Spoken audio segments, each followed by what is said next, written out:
मन क्या है? इसे समझने के लिए सबसे पहले तुम्हें यह देखना होगा कि जिसे तुम मन कहते हो वह कोई ठोस वस्तु नहीं है। तुम उसे पकड़ नहीं सकते, छू नहीं सकते, माप नहीं सकते, फिर भी तुम उससे बंधे रहते हो, उसी के हिसाब से जीते हो, उसी के कारण दुखी होते हो। यही इसकी सबसे बड़ी चाल है कि वह दिखाई भी नहीं देता, फिर भी तुम्हारे पूरे जीवन को अपने कब्जे में रख लेता है। तुम सोचते हो कि मन तुम्हारा हिस्सा है, पर वास्तव में मन तुम्हारे भीतर नहीं, तुम्हारी गलत पहचान में छिपा है। तुम देह को अपना मान लेते हो और इसी मान्यता के सहारे मन जन्म ले लेता है।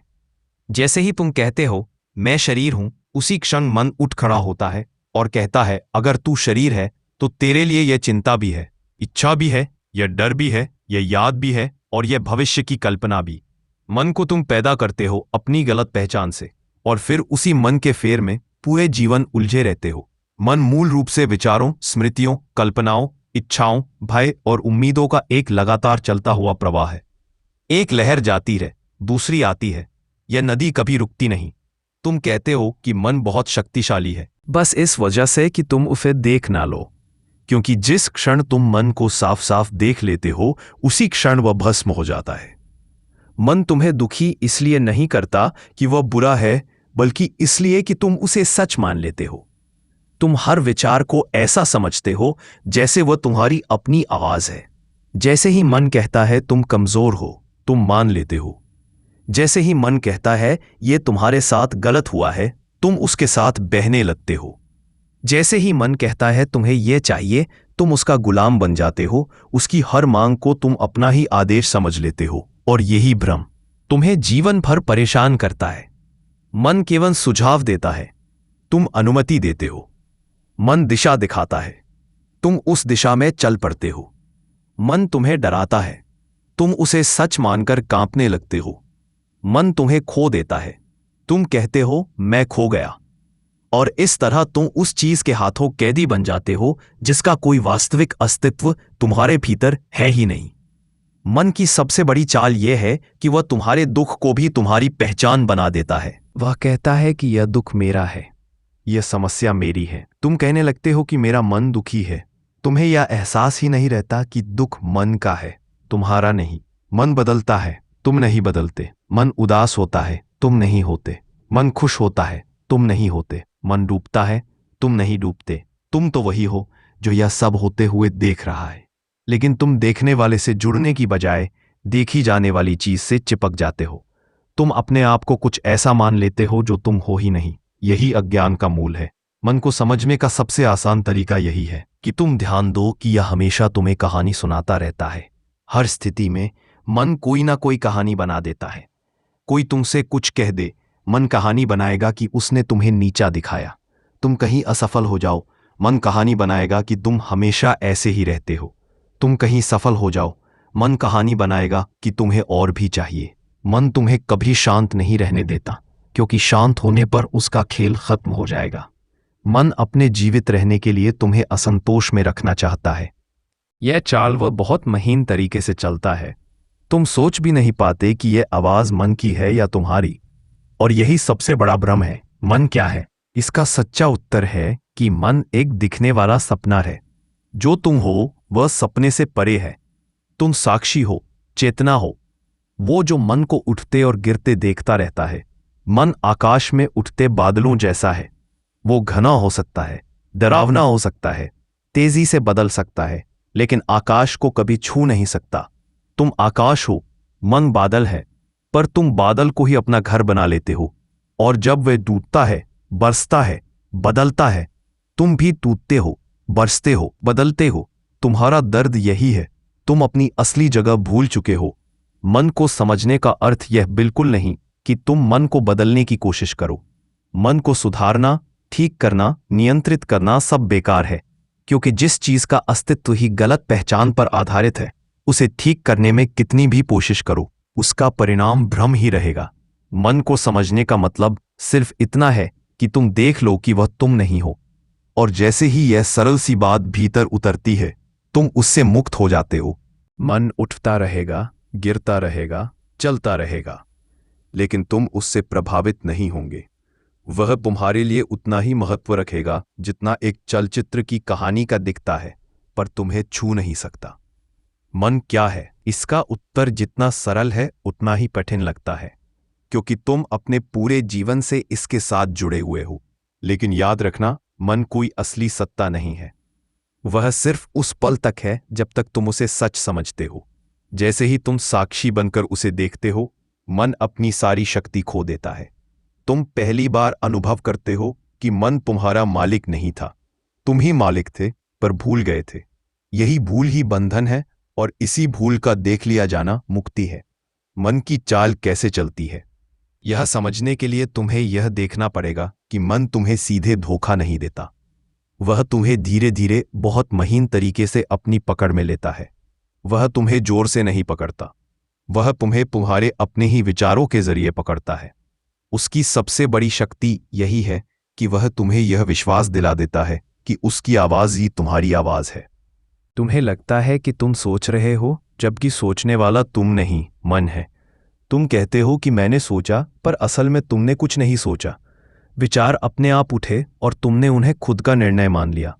यही मन की सबसे सूक्ष्म चाल है कि वह तुम्हें अपनी लहरों के साथ बहा ले जाता है और तुम्हें पता भी नहीं चलता कि तुम बह रहे हो। सबसे पहली चाल यह है कि मन कभी भी वर्तमान में नहीं रहने देता। मन के लिए वर्तमान मौत है, क्योंकि वर्तमान में तुम साक्षी बन जाते हो और मन खत्म हो जाता है। इसलिए मन हमेशा तुम्हें या तो अतीत में बह रहने देता है, फेंकता है, या भविष्य में। अतीत उस पर इतना भारी है कि वह तुम्हें बार बार पुरानी बातें याद दिलाता है, पुरानी दुख वापस खींचता है, पुरानी चोटें ताज़ा करता है। यह सब इसलिए नहीं कि अतीत सच में मौजूद है, बल्कि इसलिए कि अतीत की कहानी जितनी गहरी होगी, तुम्हारी पहचान उतनी मजबूत होगी। मन तुम्हें अतीत का बोझ इसलिए देता है ताकि तुम भूल जाओ कि तुम उससे अलग हो। वह तुम्हें कहता है कि देखो तुम्हारे साथ यह हुआ था, और तुम उसे सच मानकर दुखी हो जाते हो। मन जानता है कि तुम्हें अतीत में ले जाते ही तुम कमजोर हो जाते हो। दूसरी चाल है भविष्य का लालच या भय। मन भविष्य को लेकर ऐसी तस्वीर बनाता है जो या तो तुम्हें डराती है या आकर्षित करती है। अगर तुम डर से चलने वाले हो तो वह कहेगा कि यह मत करो, यह खतरा है। अगर तुम इच्छा से चलने वाले हो तो कहेगा कि यह करो, इससे तुम्हें बहुत मिलेगा। मन हमेशा किसी ना किसी अपेक्षा में तुम्हें फंसाए रखता है। भविष्य मन का खिलौना है, जिसके जरिए वह तुम्हें वर्तमान से दूर ले जाता है। मन तुम्हें भविष्य के सपने दिखाता है ताकि तुम अभी की वास्तविकता से भागते रहो। वह जानता है कि अगर तुम अभी ठहर गए, अगर तुमने उसकी ओर देखा, तो उसका खेल खत्म हो जाएगा। तीसरी चाल है प्यार की कहानी। मन तुम्हें तुमसे ही जोड़ देता है। वो कहता है कि मैं दुखी हूं, मैं डर गया हूं, मैं आहत हूं, मेरा अपमान हुआ है। यह में एक नकली पहचान है जो सिर्फ मन को चलाने के लिए बनाई गई है। असल में दुख मन का है, लेकिन तुम उसे अपना मान लेते हो। मन इस नकली मैं को ऐसा पॉलिश करता है कि तुम्हें लगता है कि यह तुम हो। यह मैं जितना मजबूत होगा, मन उतना ही शक्तिशाली होगा। मन का पूरा खेल इसी में पर टिका है। अगर यह मैं टूट जाए तो मन की सारी चालें पल भर में बिखर जाती है। मन की एक और बेहद चालाक चाल यह है कि वह तुम्हें हमेशा कुछ बनने की दौड़ में लगा देता है। वह कहता है कि तुम अभी ठीक नहीं हो, तुम्हें और कुछ चाहिए, तुम्हें और आगे जाना है। यह और कभी खत्म नहीं होता। यह इच्छाओं की श्रृंखला मन की सबसे स्थायी चालों में से एक है। इच्छा पैदा करो, पूरी करो, फिर नई इच्छा पैदा करो। यह चक्र चलता रहता है। मन तुम्हें कभी संतोष की अनुमति नहीं देगा, क्योंकि संतोष मन की मृत्यु है। इच्छा का अर्थ है मन को जिंदा रखना, और मन यही चाहता है कि तुम हर समय कुछ ना कुछ पाने की दौड़ में लगे रहो। मन की चाल इतनी सूक्ष्म होती है कि वह तुम्हारी आध्यात्मिक खोज को भी अपनी पकड़ में ले लेता है। वह तुम्हें कहेगा कि तुम आध्यात्मिक बन रहे हो, तुम्हें और ध्यान करना चाहिए, तुम्हें और पवित्र होना चाहिए। वह तुम्हारे अहंकार को आध्यात्मिक रंग देकर वापस खड़ा कर देता है। सोचते हो कि तुम साधक हो, लेकिन असल में साधक भी मन की एक नई पहचान बन जाती है। यह पहचान भी उतनी ही झूठी है जितनी दूसरी थी। मन का खेल इतना महीन है कि वह तुमसे कहता है कि तुम मुक्त नहीं हो, लेकिन अगर तुम यही करोगे तो मुक्त हो जाओगे, और तुम उसकी बात मानकर फिर वही अंतहीन रास्ता पकड़ लेते हो। मन तुमसे बहस भी करता है, तर्क भी देता है। अगर तुम उसे देखना चाहते हो तो वह तुरंत कहेगा कि देखने से क्या होगा, यह बहुत जटिल है, इसमें समय लगेगा। मन तुम्हें कठिनाई का भ्रम देता है ताकि तुम कभी उस बिंदु पर ना पहुंचो जहां देखना शुरू होता है वह तुम्हें यह विश्वास दिलाता है कि स्वविचार एक कठिन प्रक्रिया है, जबकि असल में ये इतना सरल है कि मन उसे सहन नहीं कर सकता। मन जानता है कि अगर तुमने उसकी प्रकृति को समझ लिया तो वह खत्म हो जाएगा, इसलिए वह तुम्हें भ्रमित करता रहता है। यह कहता रहता है कि नहीं, अभी तुम तैयार नहीं हो। यह तैयार ना होने का विचार भी मन की ही चाल है। मन की एक और गहरी चाल यह है कि वह तुम्हें भ्रमित करता है, तुम्हें लगातार दूसरों से तुलना करवाता है। तुम किसी को देखो, मन तुरंत कहता है कि वे तुमसे बेहतर है या तुम उनसे बेहतर हो। इस तुलना में ही तुम्हारी असुरक्षा पैदा होती है। यह असुरक्षा मन का ईंधन है। मन का अस्तित्व इस असुरक्षा पर टिका है। अगर तुम तुलना नहीं करोगे तो मन को तुम्हें चलाने का कोई आधार ही नहीं बचेगा। मन तुम्हें दूसरों की राय की चिंता में उलझा देता है ताकि तुम अपने भीतर की सच्चाई से दूर हो जाओ। मन जानता है कि जैसे ही तुम भीतर की ओर मुड़ोगे वह अपनी पकड़ खो देगा। मन की सबसे खतरनाक चाल यह है कि वह हर अनुभव को पकड़कर एक कहानी बना देता है। वह किसी घटना को स्वीकार नहीं करता, उसे तुरंत अपनी पहचान का हिस्सा बना देता है। अगर कोई तुम्हें कुछ कह दे तो मन तुरंत कहता है कि उसने यह तुम्हारे ऊपर हमला किया है। मन किसी भी घटना को तटस्थ नहीं रहने देता, वह हर चीज को अपनी कहानी से जोड़ देता है, और जैसे ही वह कहानी मजबूत होती है, डर, दुख, क्रोध, शिकायत, अपराध बोध सब पैदा हो जाते हैं। तुम सोचते हो कि यह भावनाएं स्वाभाविक है, लेकिन असल में यह सब मन की चालें हैं जो तुमने अपनी मान ली है। मन की चालों को समझने का अर्थ यह नहीं कि तुम उनसे लड़ो। लड़ाई भी मन ही चाहता है, क्योंकि लड़ाई में भी वह सक्रिय रहता है। मन चाहता है कि तुम उससे उलझे रहो।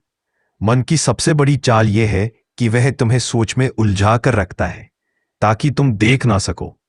मन को हराने की कोशिश मत करो, बस उसके खेल को देखते रहो।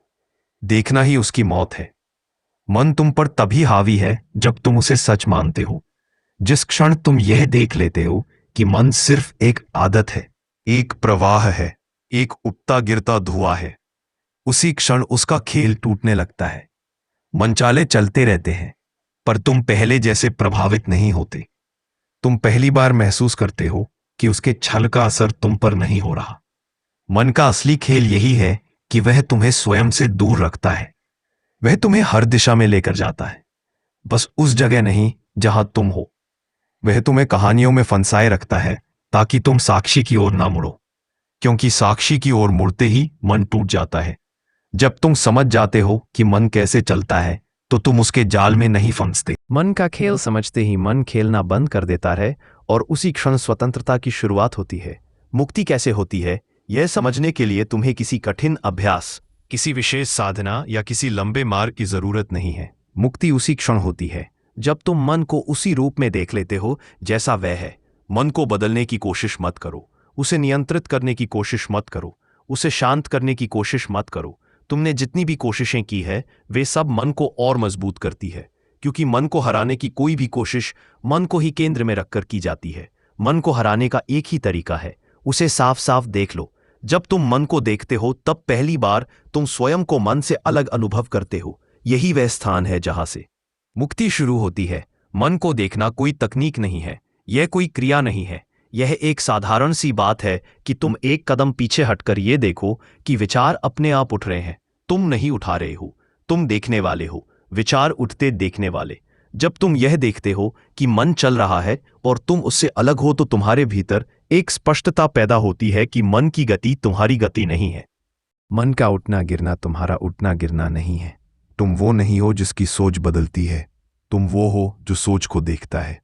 यही अंतर पहचानना ही मुक्ति का द्वार है। मन को देखते ही मुक्त इसलिए हुआ जाता है क्योंकि मन को देखने वाला मन नहीं है। देखने वाला हमेशा मन से बाहर है। वह मन से अनटच्ड है, मन से अप्रभावित है। वह मन की हलचल से नहीं बदलता। यदि तुम सोच में डूबे हुए हो तो तुम मन में हो, लेकिन यदि तुम सोचते हुए देख सकते हो कि सोच चल रही है तो तुम मन से बाहर हो। वही बाहर का स्थान तुम्हारी असली जगह है। मुक्ति किसी को और जगह नहीं, इसी स्थान में है। यह वही स्थान है जहां न कोई संघर्ष है, न कोई पकड़, न कोई भय।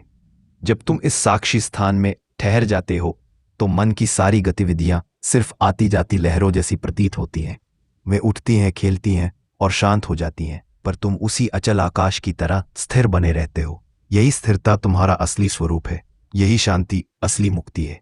और इसी मुक्ति का स्वाद वही चख सकता है जो मन को अपना मालिक नहीं बल्कि एक दृश्य मान लेता है। जब साधक इस सत्य को पहचान लेता है, अब उसे समझ आता है कि मुक्त होने के लिए किसी पहाड़ पर जाने की, किसी कठिन तपस्या करने की या जीवन को त्यागने की जरूरत नहीं है। बस इतना ही करना है, अपने भीतर के उस साक्षी को पहचान लेना जो हमेशा से मुक्त था और हमेशा मुक्त रहेगा। जैसे ही यह अनुभूति पक्की होती है, जीवन हल्का हो जाता है, मन शांत हो जाता है और अस्तित्व सहज ही आनंद में बदल जाता है। मुक्ति कोई भविष्य की उपलब्धि नहीं, वर्तमान का अनुभव है, अभी, इसी क्षण। अगर ये बातें आपके दिल को छू गई हों तो वीडियो को लाइक करें, चैनल को सब्सक्राइब करें और अपने साथियों तक इसे जरूर पहुंचाएं। धन्यवाद। राधे राधे।